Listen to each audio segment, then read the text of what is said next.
Well, hello. Welcome to office hours. So if you're unfamiliar with office hours, what this is basically is just a Q&A. I get questions either emailed to me or I can see them in the chat.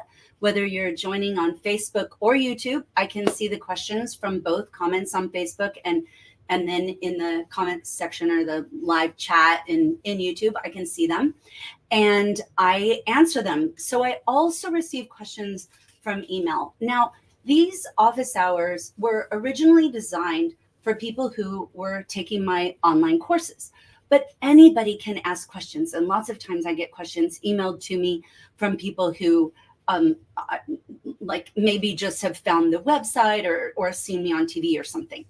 And so I want to start tonight with the questions I've already received, but if you have a question, please don't hesitate to throw it in. I love to answer them for people who are actually attending. So I'm going to answer one question first. And this question I got was a question of what do you do if you have a very young gifted child? And the person who asked this question has a 3-year-old. And she said, a psychiatrist had told her that the child was gifted. And I wrote back and asked, was the child actually evaluated by a psychiatrist or just a psychiatrist happened to mention, oh, I'm a psychiatrist and I think your kid is gifted, right?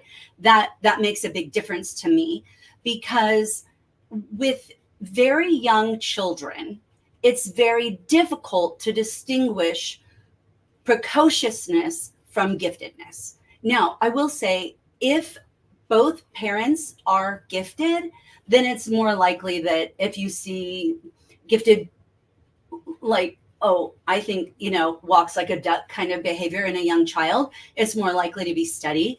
But I have seen over and over very young children whose parents would die on the hill, and especially grandparents, die on the hill of how smart this kid is, how gifted this kid is, and yet they're really maybe like just typically bright. And so I remember taking some APA continuing education about this very issue. And it talked about, in the training that I was attending, it was on testing of gifted children.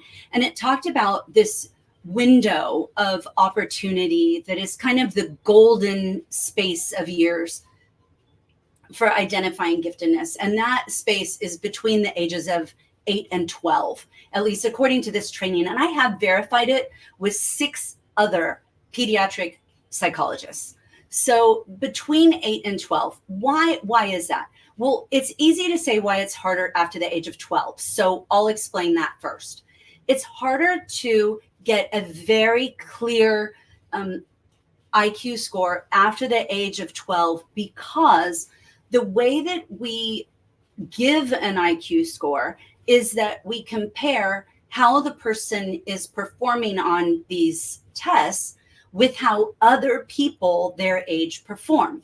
Well, it's very difficult to distinguish how does someone who's 30 think versus someone who's 45. There's not that much difference. We don't expect to continue to get smarter. In fact, I've read some research that shows that really our vocabulary is the one part of our intelligence that continues to grow in adulthood. But, by the time you're 30, you've kind of coalesced your brain. Now, there's some nuance here. There are some instruments that are specifically designed to be used by adults. So one of the most common tests given to children is called the Wechsler Intelligence Scale for Children, commonly abbreviated by its acronym WISC. That same test developer, originally David Wechsler, it also has an adult intelligence scale called the WACE, the Wechsler Adult Intelligence Scale. And that's specifically designed for people 16 and up.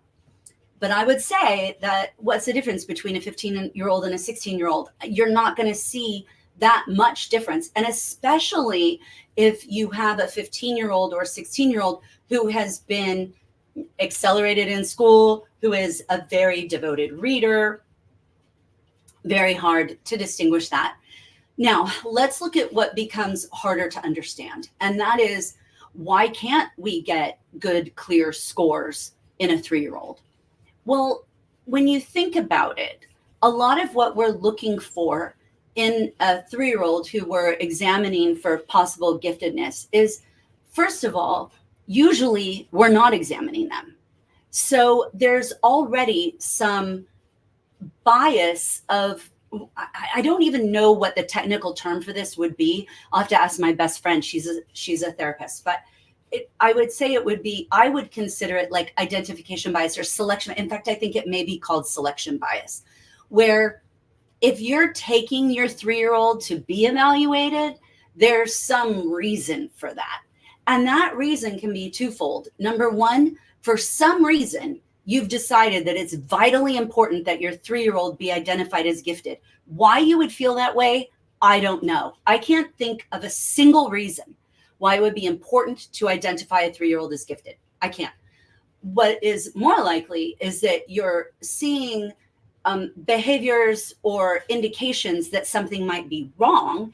And in the course of the evaluations for that, then giftedness is revealed as part of a broader battery of tests. So let's say you have a child who is maybe displaying some of the diagnostic criteria for autism spectrum disorder or some other disorder, maybe PDD, NOS, like a developmental delay of some kind.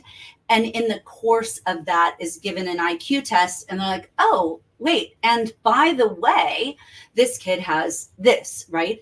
And Ed Amond and Jim Webb, like a bunch of people have done great work on the misdiagnosis of gifted children and how so many gifted kids get labeled as, they get diagnosed as having ADHD or autism spectrum disorder or oppositional defiance disorder, or OCD, when really what they have is gifted.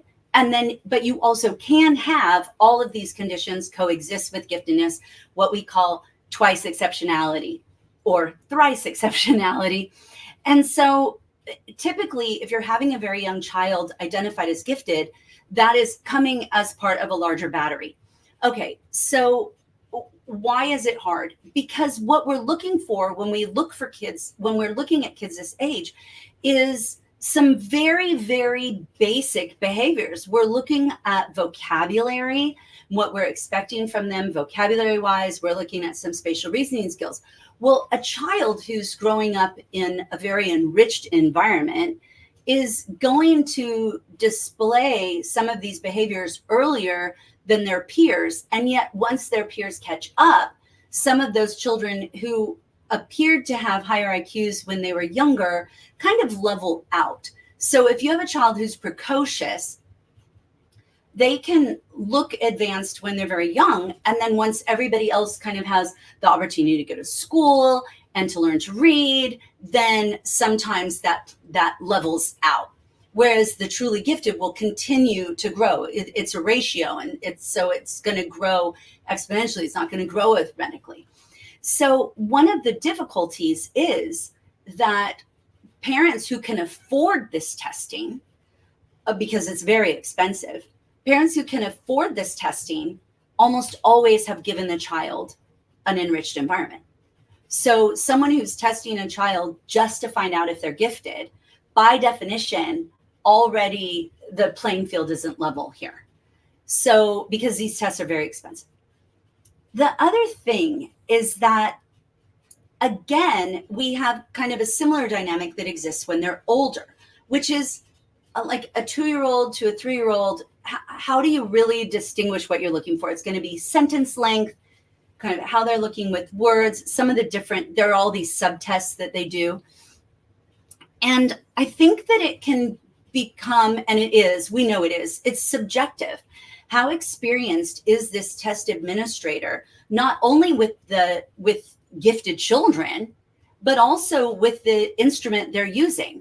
So they've been trained on an instrument while they were doing graduate work, but some people are not psychologists who are doing this diagnosis. And this is especially true if you go to like standalone places where they maybe have someone who has a master's degree in like school diagnostician, and they're doing it for money in order to get I mean, everybody does it for money, but what I mean is their sole purpose is to basically get someone the score they want to get their kid identified. They have a vested interest in that child having a high score, because if they're going to build their business, they need the parents to be happy with them. And the way the parents are going to be happy with them is if the child has a score that qualifies them for whatever it is they want their kid to do. So like in New York City, to get into the bougie preschool. So the difficulty is that because the testing is subjective, it's very difficult to tell. Now, if you have a very young child and their subtest scores are all over the place, they're in the 99th percentile for this thing and the 86th for this thing and the 71st for this thing and the 98th for that thing, then that score overall is less stable than a child who had 94, 96, 97, 95, right? All of them high. That score is more stable. Now, where you can get this vast disparity in subtest scores is if the child has a disability. So for instance, a child who is gifted but has dysgraphia, for example, is going to do very poorly on some of the like maze or coding subtests, and yet very well on other parts. And so they're going to have very high scores and then very low scores, but not this. So I think that we have to look at who did the test, why was the test given, what is the motivation behind the practice of the test administrator. So if you're a psychologist or a psychiatrist, you have a board to which you report, and you can lose your license if you are administering these tests in an irresponsible way. And so I have seen it where there are people who basically, hang out a shingle guaranteeing I'm going to get your kid into the gifted program in school. And I have no space in my life for these people. It is reprehensible to me. So let's say though, that for whatever reason, your tiny child is identified as gifted, then, wait, let me say one more thing about it. Not that long ago, I had a friend message me saying that she's so sure her granddaughter is gifted and what should they do? And then I have this other person who's like, hey, the psychiatrist mentioned this to me. Is there something I should be doing? Both of these are the same thing. First of all, it doesn't matter.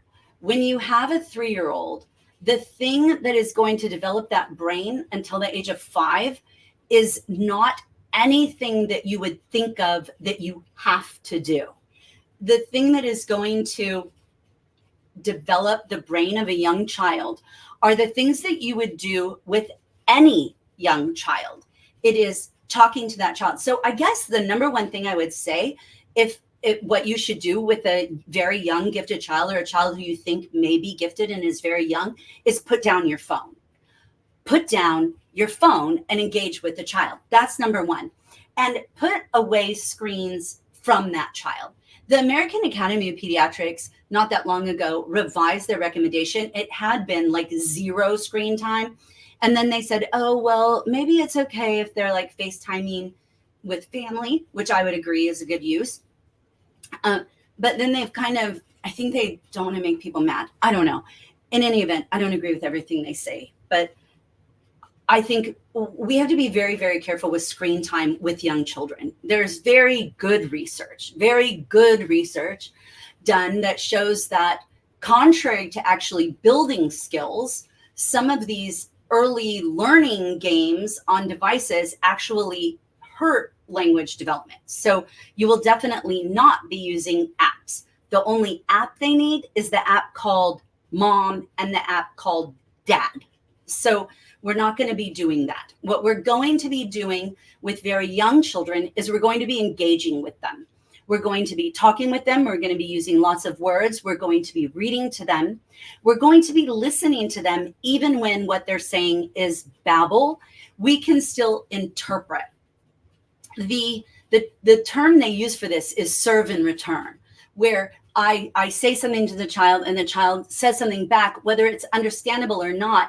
I then receive that and then return it, right? So like I will serve a word, how are you feeling today? And the baby's like, blah, blah, blah. And I say, are you feeling good then? It sounds like you're feeling good, right? Then I'm giving it back. And we just volley words back and forth, even if what they're giving us is nothing.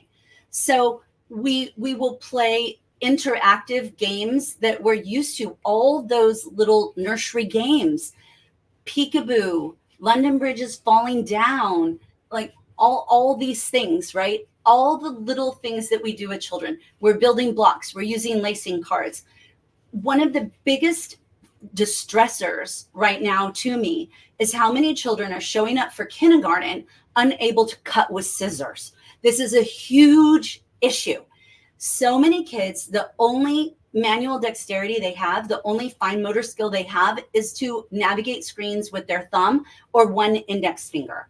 They cannot manipulate this pincher grasp that is so mission critical at school. So if any of your teachers, you've probably seen this, it's a real problem.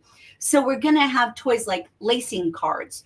We're going to have toys like blocks, tweezer toys, where they have to pick small things up and move them. We're going to be doing sorting. None of this requires the purchase of anything. And so, I mean, you can make a lacing card for a child out of a shoelace and cut off the front of a cereal box and punch holes in it with a hole punch, and you have a lacing card, right? Like totally free. This is a very equal playing field, a very level playing field for the things that actually matter in child development. So what I would not do, I guess maybe I should segue into that by saying this. More important than what you should do with a very young gifted child is what you shouldn't do. So let me share with you what you shouldn't do. This is an email I received. I'll take out all the names. My name is blank. It is a pleasure connecting with you. I'm happy to know through your website and see you are interested in telling stories of gifted kids. That's kind of true. I like to interview gifted kids. I don't just tell stories of how kids are smart. I like kids to tell their own stories. We believe our daughter is gifted, and she just turned 3 years old. All right. We want to be interviewed and want her story to be told. Okay, already I'm like, wrong. This is not what you do. It benefits your child not at all. It is only for the parents. Whenever I see some little tiny kid, every now and then it'll pop up in my news feed, or some a news outlet will contact me and ask me to comment on some super smart 3-year-old. And I almost always refuse to comment. I have allowed myself to be interviewed a couple of times, but most of the time I don't comment because I don't want to feed that. I think it's a huge mistake. Then the child just becomes almost like a circus performer. And you'll see what I mean here. They go on, our daughter, blank name, is gifted and very intellectually well advanced for her age. When she was 18 months old, we first spotted her intelligence. She recognized and named all the flashcards, 200 cards, including fruits, vegetables, family, and colors. If you're giving a child 18 months old flashcards, I would consider that on the edge of abusive. It is completely developmentally inappropriate. There's actually a whole book written by a great researcher named Kathy Hirsch-Pasek called Einstein Didn't Use Flashcards. So, I mean, I guess that sums up the research, right? It's horrible. A 2-year-old, an 18-month-old is a toddler. They should not be doing flashcards. That is a huge mistake, a huge red flag. Stop. She started reading rhymes from the books. Yes, she memorized the rhymes from books. Children will memorize very early, and they are very good mimics. If you have ever said a swear word in front of a child and had them repeat it, you know what I mean. Let's see. She named and identified all the planets and sang them in order. Yes, in the same way that they would sing anything. In the same way, it doesn't necessarily have any meaning. All of this, and the person goes on and on. Included the months of the year and the days of the week, can identify chess pieces. On her second birthday, she sang happy birthday songs. She is very musical and keeps singing different songs. She is a quick learner, blah, blah, blah, blah, blah. She, at the age of 2 years and 4 months, she started reading a few books. Did she really? Probably not. And also picked up a bunch of countries and capitals. Wow, I wonder how she did that. Probably just randomly looked at a globe and started picking up, no, flashcards again, flashcards again. She identified and recited all the baby animal names and used complex words like exercise, amazing, wonderful, and awesome. She is also listed in the Guinness Book of World Records. Well, I don't know if it's a Guinness book. No, it's not Guinness. It's the Worldwide Book of Records. And I don't want to say what it's for, because then you would be able to go look at it. Okay, this is problematic on so many levels. This child has become a cocktail party trick for these parents. And what I would say is I have zero interest in writing about this child. The only thing I will say here is what I'm going to say here, which is this is completely inappropriate. This child needs to be read to, not quizzed. This child needs to be engaged with, not have flashcards. This is no way to raise a child. This is developmentally inappropriate. It is psychosocially inappropriate. It is detrimental. It is harmful. It's going to have a deleterious effect on social emotional development and will have absolutely no help for her. No help for her. She's in no way going to be moved forward because of this. So I think to sum up what I would say of what you do with a very young gifted child is relax. Just relax. You're not going to break them. Play with them. Let them get dirty. Make mud pies. Splash in puddles. Cook with them. Let them try different stuff. I just saw my daughter-in-law just sent me a picture the other day of my baby granddaughter, and she had a tray of like a muffin tin, and she had crunched up foil and different textures of stuff like wax paper and stuff in the different circles. And the baby, who's 5 months old, 4 months old, 5 months old. You have too many grandchildren. You don't know how many months old they are.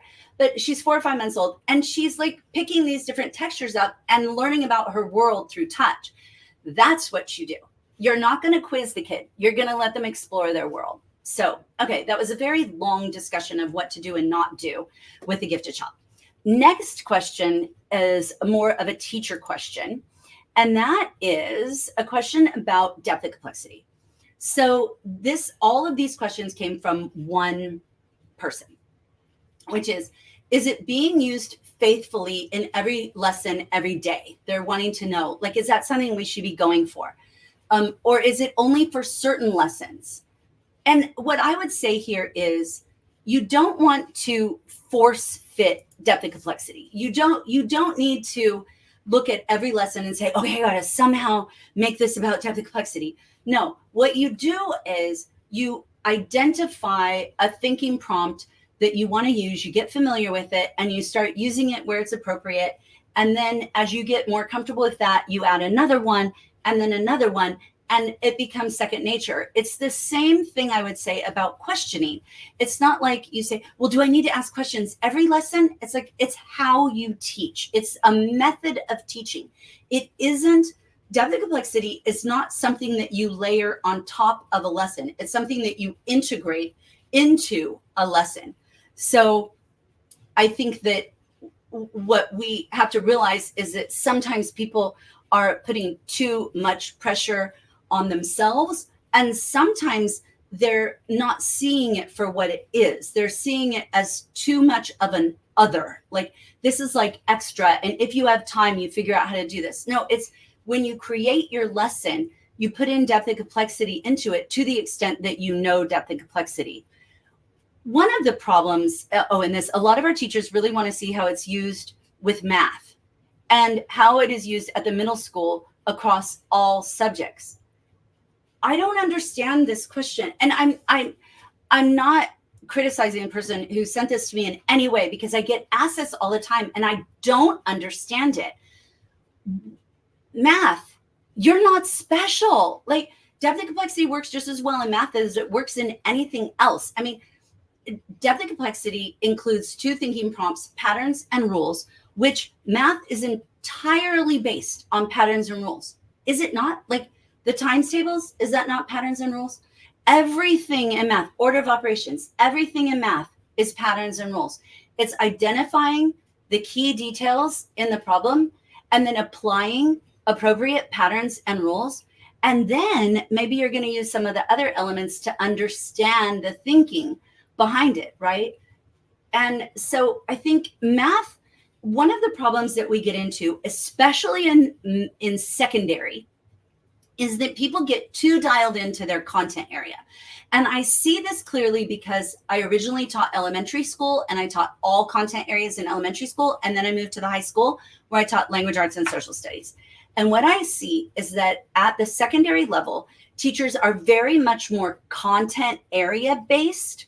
They probably have a degree in that content area. So I do. I have a degree in English. My undergraduate degree is English and political science. And so I taught language arts and social studies.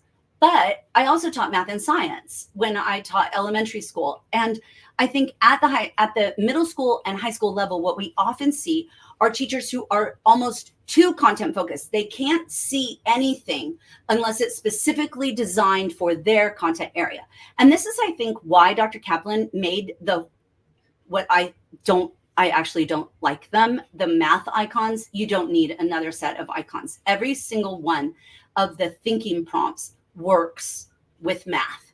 So all it is a matter of the teacher learning about depth and complexity enough to see where it aligns naturally with their content. And I do see this question, and I'm gonna answer that question in a second. So what I would say is that the teachers need to be more open to the thinking behind the thinking prompt and not quite so focused on but how does this work in 7th grade health? But how does this work in 6th grade math? But how does this work in biology? But how does this work? It works the same in those things as it works in everything. And it is all and always about the questions that you're asking. So you're going to use depth and complexity to craft better questions for your students so that you're getting better thinking out of them, so that they are able to think more deeply and more critically about what they're working with, no matter what, right? Okay, and Rosemary says perspectives is also great. She's talking about the multiple perspectives thinking prompt. And I start spelling it out in sign language, like that's going to help you. How does the engineer view it? So the environmentalist, the customer wanting the home design. Yes, that is actually disciplinarianism. So disciplinarianism is a form of multiple perspectives. It's how does someone in this discipline view it, right? So in a science class is like, what would a biologist think? What would a physicist think? What would an environmental scientist think, right? What would a chemist think? And multiple perspectives is like, well, why do you think a test taker thought this was an important question versus what did the students think about it, right? So yes, agree with you, Rosemary. Multiple perspectives is perfect in really any content area. So I think that the bigger question here is not what depth and complexity looks like at the middle school or even high school level. It's why are secondary teachers so much more entrenched in not being open to a pedagogical tool unless it is stamped all over with their content. I don't understand that, even though I was a secondary teacher. So what I would say, though, is the way to conquer it is, well, I mean, I have a whole course on depth and complexity and wrote a whole book on it. But I think the thing to do is to start using it, and you start with questions. I don't care if you have posters up in your classroom if you're not asking questions. It doesn't matter if it's displayed in the room, if it's not displayed in the learning. And so we're going to start with asking questions, and we're going to frame some questions using the framework. Okay, I have a question that someone asked on YouTube.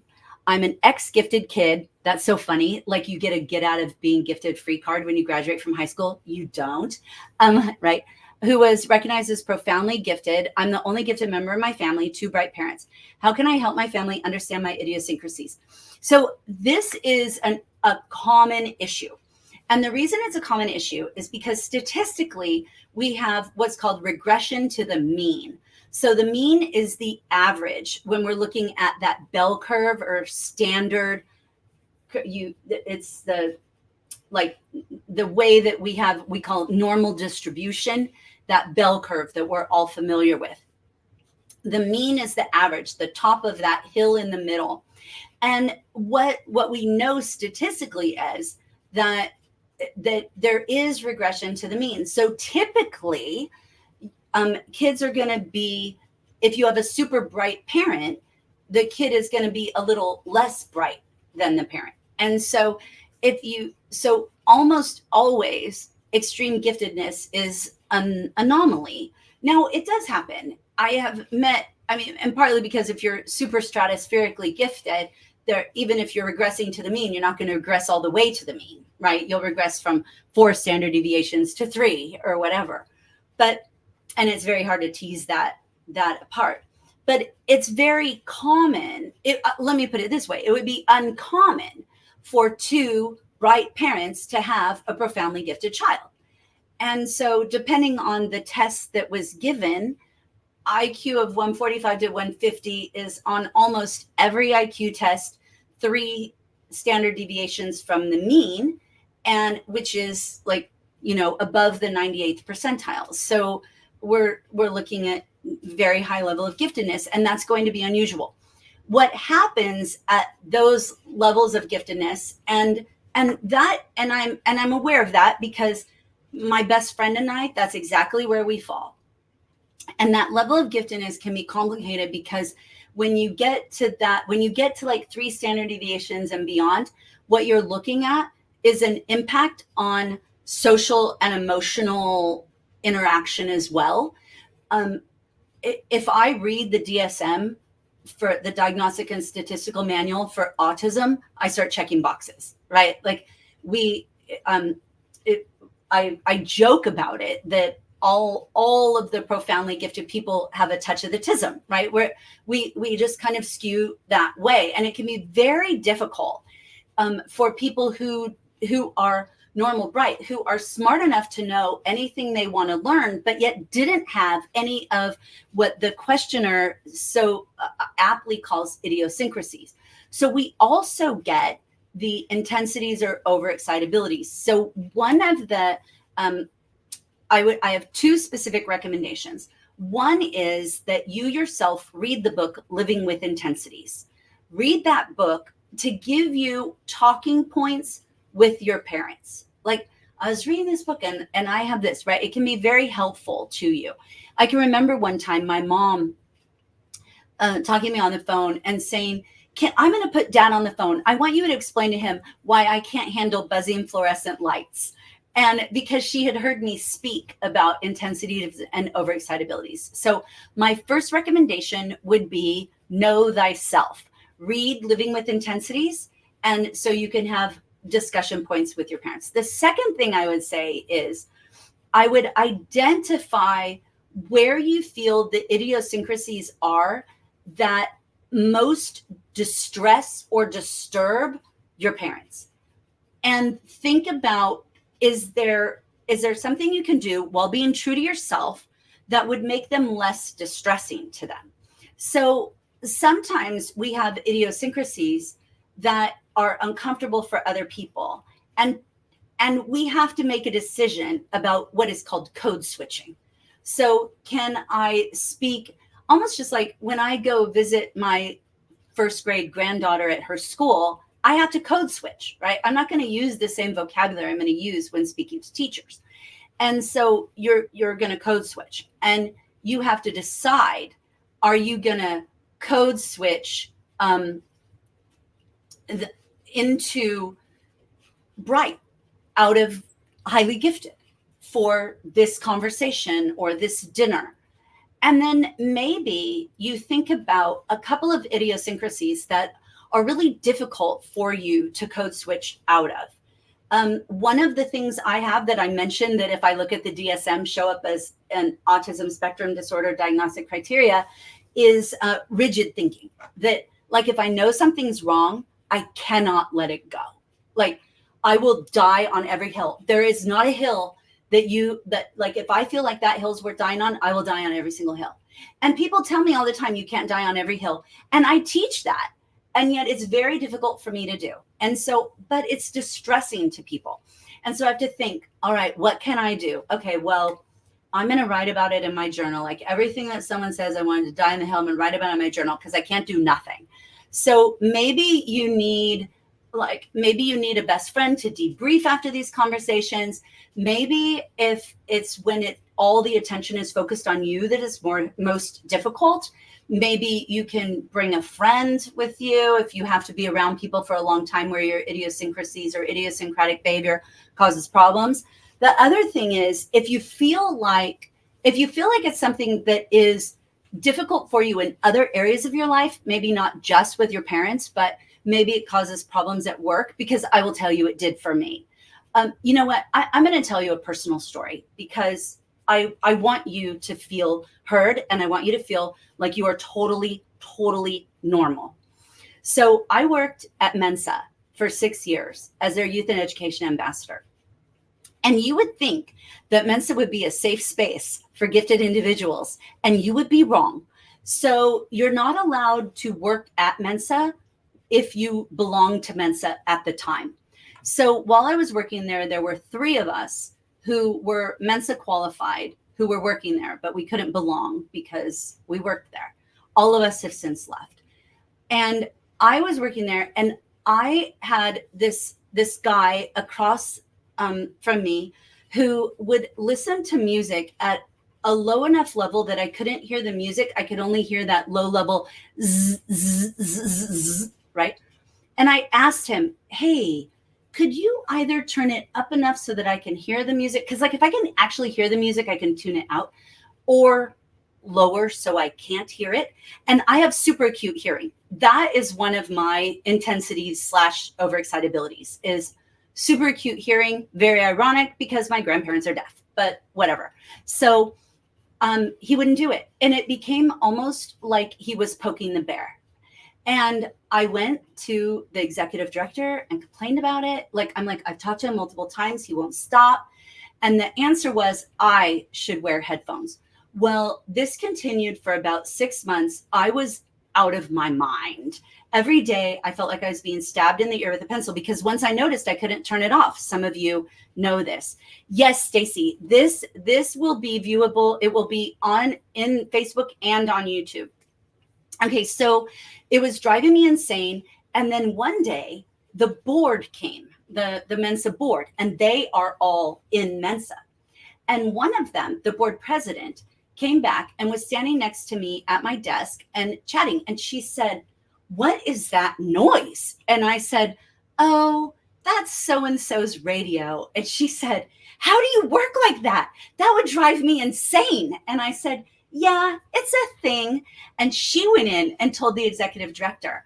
And then I got a lecture. And so I just want to say that to some extent, this is what makes being gifted not aspirational. It's why I don't understand why some people want their kids to be profoundly gifted. It's not easy.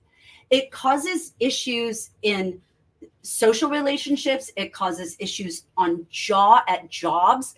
It causes issues in interacting with your world when you see the world differently than the world was designed to be seen by humans, right? And so it's troublesome. So Rosemary said, maybe find a good book about overexcitabilities. And I'm saying, yeah, that's Living with Intensities. That's the book I recommend. And so that's what I would say. So how you can help your family understand your idiosyncrasies is, number one, do a really good job of trying to understand them yourself. If you find that there are idiosyncrasies that you don't find helpful to yourself, like aside from how anybody else reacts to them, what do they do for you? Then I would suggest working with a therapist who specializes in gifted and say, I want to be able to tone this thing down because it's not serving me. I'm not saying you should change yourself for anyone else. I'm saying that if you find that it doesn't work for you, if you find that it's distressing to you, that can be helpful. And I say that from personal experience. 4 years ago, I did that.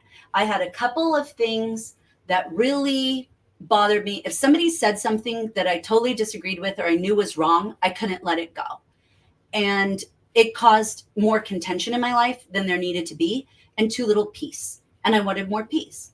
And so I worked with a therapist specifically in order to, how can I let that go? And that's where the journal thing came from me. I use a journal for it. I'm going to mention, I don't think, let me look if I have any more questions. What do you do with a really bright gifted kid? That like person who's giving their kid flashcards, and then gifted and then the depth and complexity. You know, one of the reasons I keep making so many depth and complexity resources for teachers is because I'm trying to help with this. And right now I'm working on K through 2 because that's also underserved. I think there's like a golden space for depth and complexity, and that's really like grades 4 through 6. That's where most of the things you see are geared to. And there's a real need for depth and complexity in the secondary level, and there's a real need for depth and complexity in the early grades. And so I'm getting to all of it as fast as I can.